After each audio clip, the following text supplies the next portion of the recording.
Dapat ba akong kabahan, Mami, sa dalaw mong ito?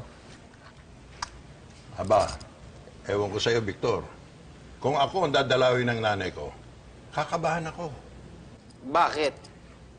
Patay na ho siya. Multo na dadalaw sa akin. Siyempre, kakabahan ako.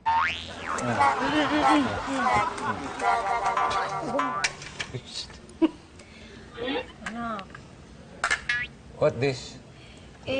kasi mga kaklase mo sa high school, ini-email ka daw nila at tinetext, hindi ka naman daw sumasagot. May grand reunion kayo, nak. Matapos nila akong paglaruan at apihin nung high school. Tapos aasa sila na a-attend ako ng reunion. Nek-nek nila. Kahit pag grandest reunion yan, hindi ako pupunta. Nak, Akin yan. Why not, nak, Victor? nak, saan mo dadalhin mga sulat, nak? Susunugin! Guys, tulungan niyo naman ako para mag-iba yung isip ni Victor. Kasi gusto kong mag-attend siya ng grand reunion. Para naman makita sila ng mga dati niyong klase. Sige na.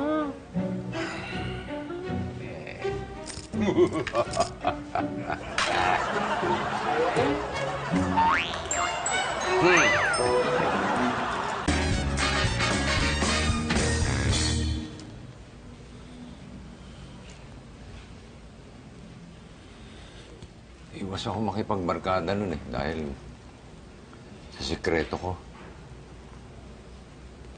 Pero walang sikretong dinabubo ko. Kaya kumalat din sa school yung chismis na vampira ang tatay ko. Nakarating doon sa 3 siga. Kinaibigan ako, binola. Ako naman si Timang naniwala. Pero nung discovery ko kung ano yung tunay nilang intensyon, bumuelo ako. Natawa pa kunwari. Tapos sabi ko sa kanila, paano magiging vampira tatay ko? Wala na akong tatay. Tagal na siyang patay.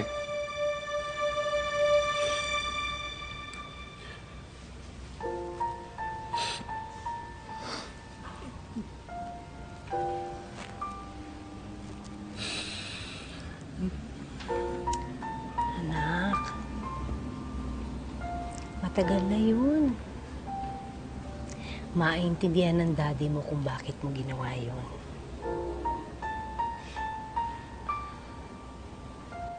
Ayokong pumunta doon sa reunion namin Ayokong makita yung 3 bugok. Para maalala ko lang yung kahihiyan ko sa sarili ko ng bata ako.